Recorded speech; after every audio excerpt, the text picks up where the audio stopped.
Olá a todos, meu nome é Ana Luísa e neste vídeo vou analisar o capítulo 10 e 11 do livro História do Cinema Mundial de Fernando Mascarello. O capítulo 10 ele nos fala do documentário moderno, né? E o próprio conceito de documentário seria uma prova documental e fílmica que, entre aspas, prova acontecimentos de uma época.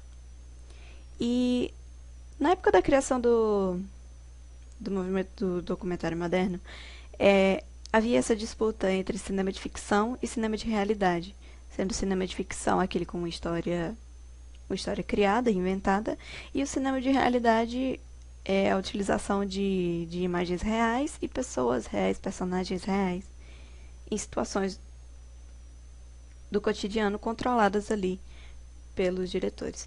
E aí não havia um conceito exato não havia uma fórmula exata para esses documentários. Havia várias concepções e ideias de documentário. Mas o que diferenciou os primeiros registros fílmicos desses filmes do documentário moderno foi justamente a presença de uma narrativa. A presença de uma história inventada ou não, ou apenas controlada, que construía a história desse filme. Por cima dos atributos e intenções que o configurariam como um gênero, a questão reivindicada pelo documentário era de cunho epistemológico, ou seja, uma questão de como conhecer, formar, educar com os meios postos à disposição pelo cinema, no momento que o modelo ficcional nele se alastrava e destituía a realidade como referente. Ou seja, havia uma busca por uma nova arte desgarrada da literatura e do teatro. O cinema seria a sua própria arte, seu próprio meio de expressão. Nós que na confusão do grupo avant-garde lutávamos contra o filme artístico, o filme literário, o filme teatral, compreendemos que a solução que procurávamos ali estava com toda a sua admirável simplicidade, com toda a poesia de verdadeiro drama cinematográfico. Ou seja, estava bem ali na frente. Era justamente o cinema da realidade, o documentário.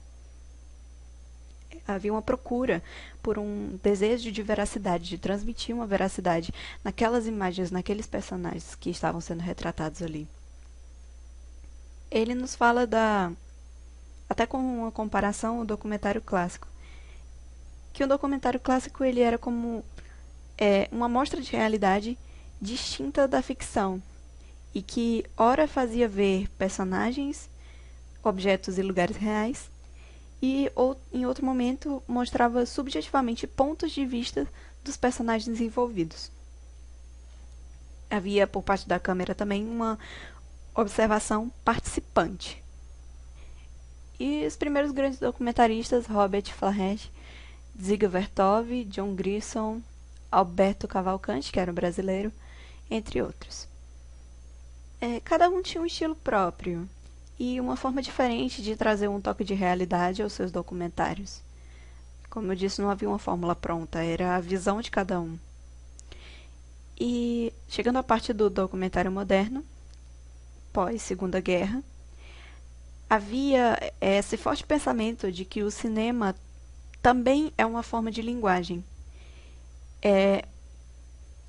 E principalmente nesse momento histórico, queria se passar nos filmes uma exposição de novas visões antropológicas e sociais. Queria se transmitir visões de mudança, conscientização e comoção pelos horrores da guerra. Reduzida a imagem e à palavra, o ver ao falar, o cinema foi diluído e concebido como um texto que, assim, articulava-se conforme o modelo da língua, a imagem como palavra, os planos como conjuntos de frases e o filme como discurso articulado. Havia, inclusive, uma necessidade de se mudar o nome Procurava-se um nome novo para o termo documentário, e alguns até chegaram a chamar de neorrealismo cinematográfico. O que se pode tirar disso para finalmente compormos um campo de questões e proposições do documentário moderno? Basicamente dois aspectos, um eu rompido e às voltas com o desmoronamento de seu universo perceptivo, e um mundo fragmentado que nenhuma totalização conseguia mais contornar. Foi assim que na Inglaterra procurando essas mudanças de nome, surgiu o termo Free Cinema. No Canadá, os termos Can't Eye e cinema espontâneo e cinema do vivido. Nos Estados Unidos, Living Camera e cinema do comportamento. E na França, cinema verdade. Junto com essas inovações de ideais a se mostrar no documentário, vinha também a necessidade de inovações técnicas a partir das câmeras das películas.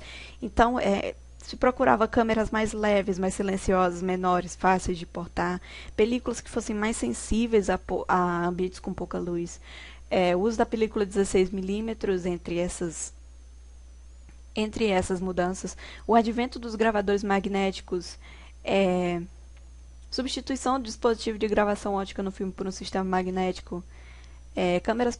E isso tudo resultou em câmeras portáteis e silenciosas, gravador magnético portátil em sincronismo com a câmera em 59, entre várias outras mudanças. E havia como uma das características desse documentário moderno a presença de elementos que trouxessem mais a realidade, como a locução, o comentário, a entrevista, o depoimento, o som ambiente, todos esses elementos eles traziam aquela credibilidade do real. Muito uso do plano sequência também. Um elemento que foi adicionado que foi a visão subjetiva em direta livre, que seria um terceiro ponto de vista, que não seria nem do personagem, nem da pessoa que está assistindo, mas seria uma câmera integrada, um ponto de vista diferente. E aí havia o cinema de ficção, de não ficção, ou filme de não ficção, que chamam. Ao reescrever o documentário e sua história como uma espécie de negativo do cinema ficcional, tal denominação não deixa de se revestir de um anacronismo, por querer fazer tábula rasa das substanciais transformações que ocorreram de lá para cá. Por outro lado, isso também pode ressignificar, talvez até com mais urgência, o que chamei de políticas de representação e disputa no documentário, num período em que ele atinge uma espécie de terceira inflexão e adquire novo prestígio na cultura audiovisual.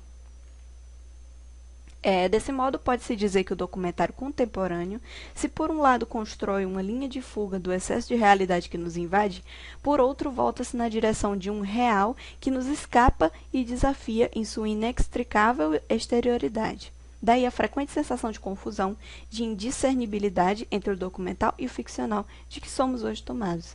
Esse trecho ele fala do documentário contemporâneo, que já vem um pouco depois do documentário moderno, e em que já tinha um pouco dessa sensação de uma fuga da realidade. Havia uma documentação da realidade, mas a pretensão era você não discernir se aquilo era realmente era realidade ou era ficção.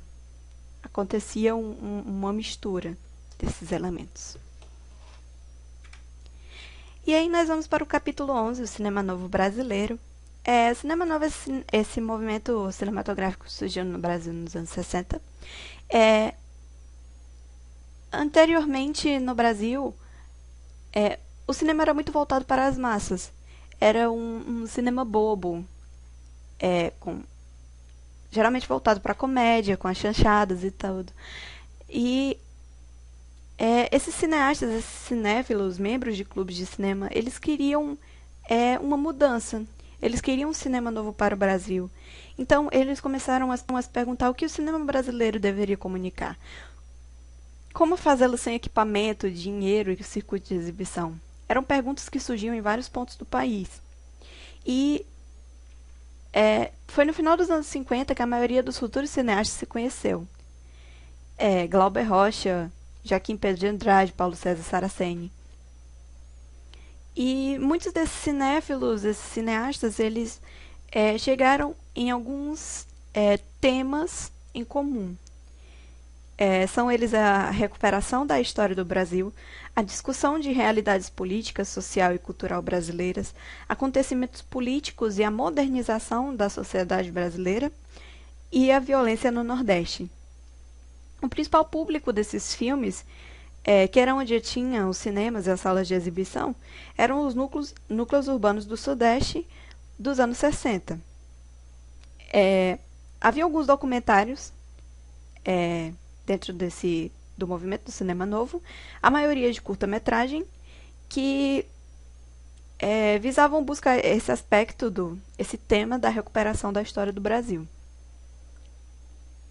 E aí tem até um termo que o Glauber Rocha chama, que é a estética da fome e o miserabilismo.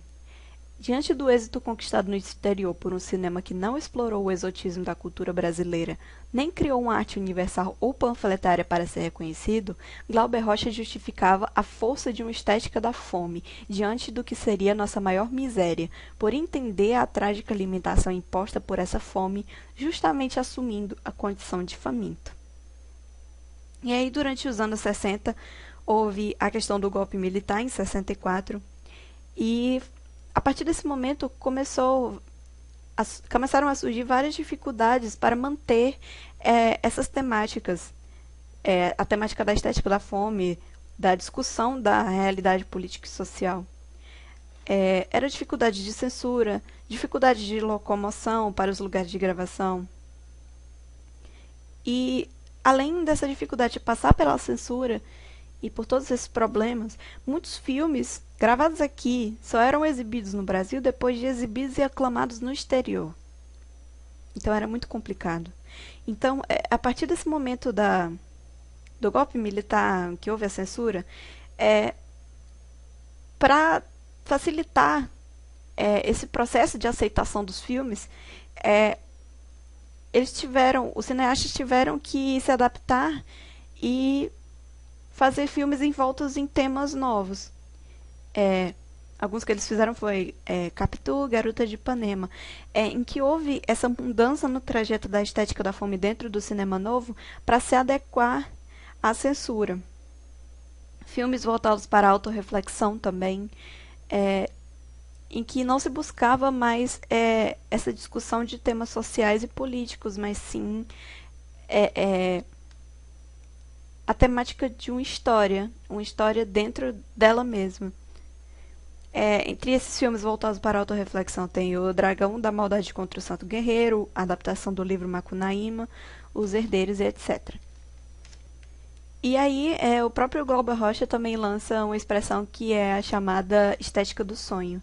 Ele mesmo fala que o sonho é um direito que ninguém pode tirar de nós. A não superação estética da fome, portanto, deveria ser respondida no domínio do sonho, matéria-prima da arte, e a produção seguinte dos cineastas fundadores do cinema novo, de algum modo, confirma essa ideia de uma estética do sonho na busca de novos caminhos expressivos possíveis, sem um fim específico ou talvez programático a ser alcançado. A liberdade do artista seria o objetivo mais precioso. Alguns diretores... Depois de um tempo, alguns diretores continuaram no Brasil dirigindo filmes submetidos à censura. Outros atores foram exilados, inclusive o Glauber Rocha. Alguns fizeram outras produções no exterior enquanto estavam exilados, outros não conseguiram. E novos representantes de novas ondas do cinema novo usaram e ainda usam atualmente o movimento como uma referência histórica e uma relevante inspiração. Obrigada a todos por terem assistido, espero que tenham gostado. Até a próxima e tchau, tchau!